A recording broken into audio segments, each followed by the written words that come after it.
नमस्ते, good evening. Let's talk about hair transplant cost. कुछ बातें करते हैं कि हेयर ट्रांसप्लांट की क्या कॉस्ट होती है इंडिया में एंड वो क्या फैक्टर्स पे डिपेंड करती है। मेरा नाम डॉक्टर अमित है। इस वीडियो को ज़रूर एंड तक देखिएगा। बहुत इंपॉर्टेंट पर्ल्स हैं जो आपको हेयर ट्रांसप्लांट में गलत डिसीजन लेने से रोक सकते हैं। बहुत पेशेंट्स, हमारा फर्स्ट क्वेश्चन उनका होता है जब हम कॉल करते हैं हमें कि सर हेयर ट्रांसप्लांट की क्या कॉस्ट है।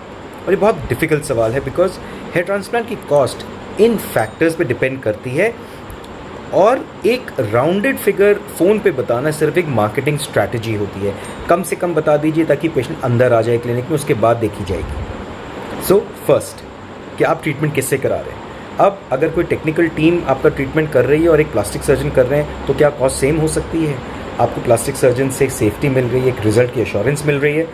तो सबसे बड़ा फैक्टर ये है। अगर कॉस्ट आपको बहुत कम बताई जा रही है तो कहीं ना कहीं कुछ प्रॉब्लम है। सेकंड, फैसिलिटी को देखना बहुत ज़रूरी है कि आपका प्रॉपर एक हेयर ट्रांसप्लांट रूम जो डिज़ाइंड है हेयर ट्रांसप्लांट के लिए वहाँ ट्रीटमेंट हो रहा है या आपका किसी भी कमरे में बस लिटा के प्रोसीजर किया जा रहा है। अगर आप उससे खुश हैं तो दैट इज़ फाइन, लेकिन अगर आप सेफ्टी और एक अच्छी एश्योरेंस चाहते हैं तो प्लीज़ ज़रूर देखिए।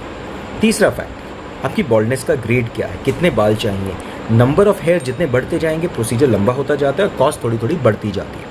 टेक्निक, लॉन्ग हेयर ट्रांसप्लांट एक एक्सपेंसिव टेक्निक है, रोबोटिक हेयर ट्रांसप्लांट एक एक्सपेंसिव टेक्निक है, कॉम्बिनेशन ट्रांसप्लांट्स एक्सपेंसिव पड़ते हैं थोड़े से, और अगर बॉडी हेयर ट्रांसप्लांट करना है तो डेफिनेटली उसकी कॉस्ट कहीं ज़्यादा आती है और सिंपल एफयूई और एफयूटी की टेक्निक्स थोड़ी सी सस्ती होती है। तो ये बहुत ज़रूरी है कि हम कौन सी टेक्निक कर रहे हैं। एक्सपीरियंस ऑफ डॉक्टर कितने एक्सपीरियंस्ड हैं। अगर कल ही वो अपनी डिग्री लेके बाहर आए हैं तो डेफिनेटली उनकी कॉस्ट बहुत कम होगी, और एक बहुत सीनियर एक्सपीरियंस डॉक्टर होंगे तो उनकी कॉस्ट ज़्यादा होगी क्योंकि उस एक्सपीरियंस से वो आपका रिजल्ट इंश्योर कर रहे हैं। तो ये कुछ फैक्टर्स हैं जो डिटर्मिन करते हैं कि आपकी हेयर ट्रांसप्लांट की कॉस्ट क्या है।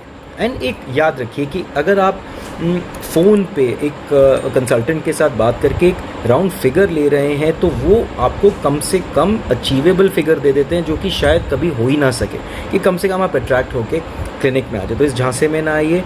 ग्राफ्ट फॉलिकल का डिफरेंस ज़रूर समझिए। डॉक्टर्स की डिग्रीज ज़रूर ऑनलाइन देखिए। बहुत धोखाधड़ी है। बहुत सारे डॉक्टर्स कुछ डिग्री रखते हैं, बोलते कुछ और हैं। अगर कोई डॉक्टर आपको बोले कि कॉस्मेटिक सर्जन है वो, तो थोड़े से रोंगटे खड़े हो जाने चाहिए, कान खड़े हो जाने चाहिए, क्योंकि कॉस्मेटिक सर्जन करके कोई डिग्री इंडिया में है नहीं। हमेशा जो डिग्री होती है वो होती है प्लास्टिक सर्जन या कोई और। अगर कोई बोलता है कि मैं बहुत वेल एस्टैब्लिश कॉस्मेटिक सर्जन हूँ, एक बार डिग्री मांग लीजिए, देखिए कैसे उस डॉक्टर के पसीने छूट जाते हैं। तो इन फैक्टर्स को ध्यान रखिए और I wish you all the best and may you get the best results in your hair transplant.